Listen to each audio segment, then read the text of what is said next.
ॐ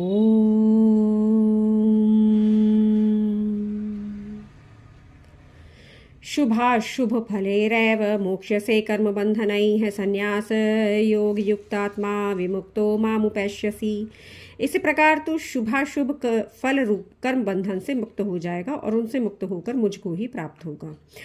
समोऽहं सर्वभूतेषु नामे देव्यास्ति न प्रियः ये भजन्ति तू मां भक्त्या मयि ते तेषु चाप्यहम्।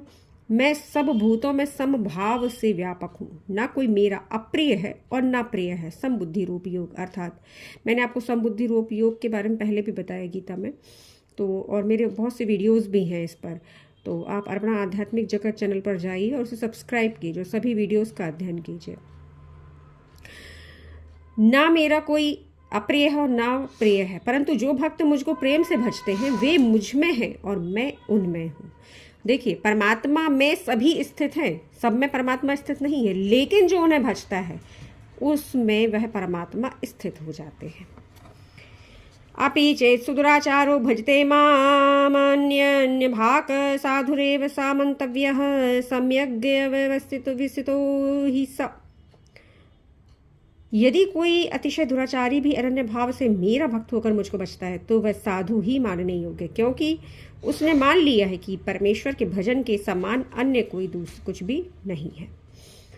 यहाँ उस दुराचारी की, जैसे अजामिल की बात हुई, या और भी बहुत से ऐसे उदाहरण दिए जाते हैं भागवत में, जिन्होंने घोर पाप किया लेकिन उस एक परमात्मा के सानिध्य में जाने पर परम शुद्ध तत्व हो गए, साधु हो गए।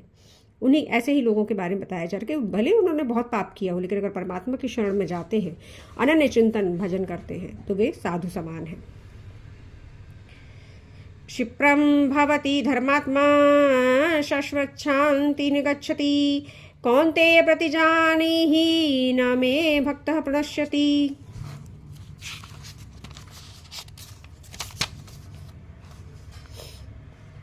वह शीघ्र ही धर्मात्मा हो जाता है और परम शांति को प्राप्त होता है। हे अर्जुन, तू निश्चय पूर्वक सत्य जान कि मेरा भक्त नष्ट नहीं होता। देखिए, परमात्मा की भक्ति करने वाला कभी नष्ट नहीं होता है। माम ही पार्थ व्यपाश्रित्य ये अपि स्युः पापियोनियः स्त्रियो वैश्यास्तथा शूद्रास्ते अपि यान्ति पराम गतिम्। स्त्री, वैश्य, शूद्र और पापी कोई भी हो, मेरे शरण होकर परम गति को ही प्राप्त होता है। कोई भी तत्व हो प्रकृति में, अगर आपने परमात्मा का यजन पूजन किया है, आपने परमात्मा को ही आधार माना है और उनका ही चिंतन और निरंतर भजन किया है, तो आप उन्हीं को प्राप्त होते हैं। किम पुनर्ब्राह्मणाः पुण्या भक्त्या रदर्शयस्तथा नित्यं सुखम लोकमिमं प्राप्य भजस्व माम। पुण्यशील ब्राह्मण तथा राजर्षि भक्तजन भी मेरी शरण होकर परम गति को प्राप्त होते हैं। इसलिए तू सुख रहित और क्षण भंगुर इस मनुष्य शरीर को पाकर निरंतर मेरा ही भजन कर। मैंने आपको पहले भी बताया कि जीवन प्रारंभ कैसे होता है, गर्भावस्था से। गर्भावस्था के बाद शिशु रूप में आए आप, फिर थोड़ा बालक अवस्था की ओर आप बढ़े, फिर युवावस्था की ओर बढ़े, फिर विवाह आदि, और फिर प्राणावस्था, फिर वृद्धावस्था और फिर मृत्यु। किसमें परिवर्तन हो रहा है ये कभी सोचा है आपने? प्रकृति में है ये परिवर्तन, आप में नहीं। यद्यपि आप स्वयं को नहीं जानते, इसलिए आपने इन सभी परिवर्तनों को स्वयं पर लागू कर लिया और वैसे ही व्यवहार भी प्रारंभ हो जाता है। तो इन सभी की जानकारी, इन सभी की प्रति जो चेतना आपकी जागृत होती है, वह एक परमात्मा के द्वारा ही होता है। उन एक परमात्मा का भजन करने से और भक्ति करने से ही होती है। बुद्धि स्वयं जागृत हो जाती है, विवेक आपका जागृत हो जाता है। तो भजन कीजिए, भक्ति कीजिए, चिंतन कीजिए उस एक परमात्मा का। मन्मना भव मद्भक्तो मद्याजिमां नमस्कुरु मामे वैश्यसि युक्तैव ममात्मानं मत्परायण। मुझ में मन लगा, मेरा भक्त बन, मेरा पूजन कर, मुझको प्रणाम कर। इस प्रकार आत्मा को मुझ में लगाकर तू मुझको ही प्राप्त होगा।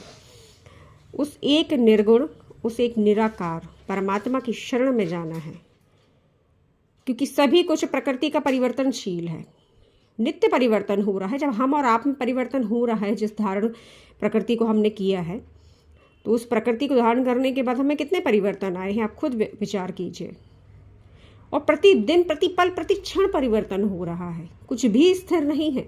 ऐसे में सुख कैसे स्थिर हो सकता है? कामना करना ही गलत है। विवेक जागृत करने के लिए परमात्मा का भजन, पूजन और उनका ध्यान करना होगा, निरंतर चित्त लगाना होगा, परमात्मा की शरण में जाना होगा। कि जिसका यंत्र है अगर वही चलाए तो बहुत अच्छी बात होती है, क्योंकि वह सब कुछ जानते हैं। आपके इस देह रूपी यंत्र को भी वह बहुत अच्छे से चला सकते हैं, या तो आपको बहुत कल्याणकारी बुद्धि देंगे जिससे आप इसका संचालन सही ढंग से कर सके। तो इसके लिए आपको धर्मपूर्वक हर कार्य करना होगा, शुद्धता के साथ करना होगा, शुद्ध चित्त, शुद्ध बुद्धि और निर्मल मन, राग द्वेष से रहित समबुद्धि योग, संतुलन करना होगा। जैसा कि पिछले उसमें अध्याय में बताया भी गया कि ना ज़्यादा खाना है ना कम खाना है, ना ज़्यादा सोना है ना कम सोना है, क्योंकि आप गुणों के अधीन हो जाएंगे। समत्व में स्थित होना है। ईड़ा और पिंगला का स्वर, जब इसकी बात की जाती है तब भी आपने सुषुम्ना स्वर की बात सुनी होगी। तो ईड़ा और पिंगला के सम में आने पर ही सुषुम्ना नाड़ी जागृत होती है। यहीं से समबुद्धि योग प्रारंभ होता है और तभी शिवनेत्र भी खुलता है। ऐसे ही शिवनेत्र नहीं खुल जाता है अचानक से। जब आपके मन और बुद्धि संतुलन में होते हैं तभी शिवनेत्र खुलता है। इन सबकी एक प्रक्रिया होती है, किंतु भजन, पूजन, निरंतर ध्यान, चिंतन करने वाला, समर्पित भाव वाला ईश्वर को, वे ईश्वर स्वयं ही ये सब करवा देते हैं, आपको पता भी नहीं चलेगा। पर हाँ, इनकी कामना नहीं करनी है आपको। आपकी चाह जागृत होगी तो फिर उसका पुण्य और पाप प्रारंभ हो जाएगा। चाह नहीं करना है, होने दो, जो होता है होने दो, बस धर्म पूर्वक चलो, सत्य बोलो, सत्य आचरण करो, कभी भी किसी भी बात से भयभीत मत हो कि आप असत्य का सहारा लेने लगो। निडर रहो, देह आज नहीं तो कल नष्ट होनी ही है। धर्म का आचरण आवश्यक है, धर्म पूर्वक चलना आवश्यक है, उसे एक परमात्मा के लिए समबुद्धि योग आवश्यक है। मैंने अर्पणा आध्यात्मिक जगत चैनल पर ऐसे बहुत सी वीडियोस अपलोड किए हैं जिनमें प्राचीन मार्ग बताया गया है, उसे ज्ञान का, उस एक पूजन का, उस एक परमात्मा के ध्यान का। रामायण, श्रीमद् भगवद गीता, वेद, श्रीमद् भागवत पुराण, ये सभी शुद्धता का साधन है, आपके मन बुद्धि चित्त को शुद्ध करते हैं। जब भी आप परमात्मा से संबंधित कोई भी ग्रंथों का अध्ययन करेंगे, स्वाध्याय करेंगे, निरंतर आप शुद्ध होते जाएंगे। आप जप करेंगे तो शुद्ध होते जाएंगे। राम नाम का जप कीजिए। हमारी पुराणों में, शास्त्रों में कहा भी गया, हरे राम हरे कृष्ण। ये मंत्र इसलिए बताया गया ताकि आप पवित्र हो सके।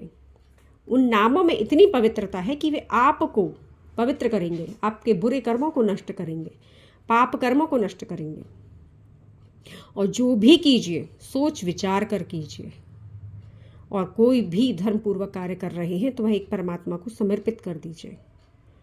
कामना मत कीजिए। अगर आप कामना कर रहे हैं तो आप बंध रहे हैं प्रकृति में, क्योंकि जब तक आप कामना, इच्छाएं जो होती है, चाह, यह बंद नहीं करेंगे करना, इच्छाएं आप करते रहेंगे, चाह करते रहेंगे किसी भी वस्तु की, व्यक्ति, स्थान, किसी भी चीज़ की, आप परमात्मा को कभी भी प्राप्त नहीं कर पाएंगे, क्योंकि आप प्रकृति में ही सब कुछ कर रहे हैं और प्रकृति की ओर ही बढ़ रहे हैं। और प्रकृति परिवर्तनशील है, तो परमात्मा की ओर बढ़ने के लिए कामना को बंद करना होगा, चाह नहीं रखनी होगी किसी भी तरह की। जो हो रहा है उसे होने दीजिए, विवेक के अनुसार कार्य कीजिए, परमात्मा को सौंप दीजिए ना सब कुछ। परमात्मा परम शक्तिशाली और परम बुद्धिमान है, सब कुछ उन्हीं के अधीन है। वे कर्ता ना होकर भी सब करता है, तो क्या आपका संचालन नहीं करेंगे? आपको पार नहीं उतारेंगे इस भवसागर से? अवश्य वे आपको पार उतारेंगे, पर विश्वास करना होगा, उन पर श्रद्धा रखनी होगी, अटूट श्रद्धा, और निष्काम भक्ति करनी होगी, निष्काम कार्य करना होगा और सब कुछ परमात्मा को समर्पित करना होगा। आपके कल्याण को कोई नहीं रोक सकता। और किसी भी देवी देवता का यजन करते हैं तो आपको विचार करना होगा कि उस एक परमात्मा जो कि परम ऊर्जा है, उसका कुछ अंश उन देवी देवताओं में होता है जो कि अपना अपना कार्य कर रहे हैं प्रकृति में प्रतिनिधि के रूप में। तो उन प्रतिनिधि की पूजन करने से बेहतर होता है कि आप उस एक परम ऊर्जा की आराधना करें जो परम शक्तिशाली है, जिसकी ऊर्जा सभी में विद्यमान है, वो परम शक्तिशाली ऊर्जा के आपको आपकी प्रकृति से मुक्त नहीं करेंगे, अवश्य मुक्ति देंगे। तो विश्वास के साथ कीजिए उन एक परमात्मा का। इस तरह से यह 9वां अध्याय पूर्ण होता है। ओम तत्सदिति श्रीमद्भगवद्गीतासु उपनिषत्सु ब्रह्म विद्यायां योगशास्त्रे श्री कृष्ण अर्जुन संवादे राजविद्या राजगुह्य योगो नाम 9मो अध्यायः।